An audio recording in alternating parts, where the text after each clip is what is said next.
Now let's talk about these wheels.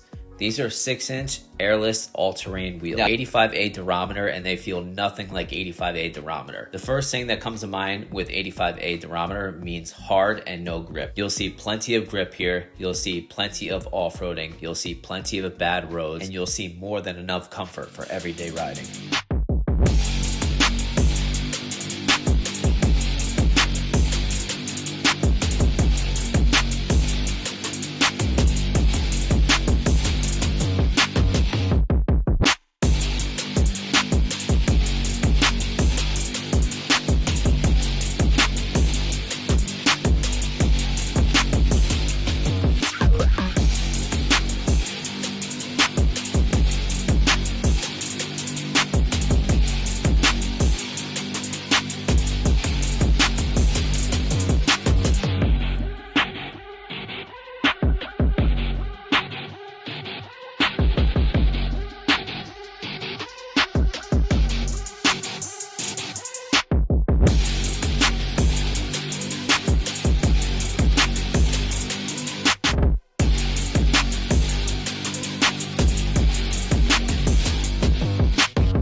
Now, if you wanted to purchase these wheels on your current 2-in-1 board, you can. They currently have pink in stock, yellow in stock, red in stock, and black in stock. The kit comes with all-terrain plastic 60T pulleys and of course belts.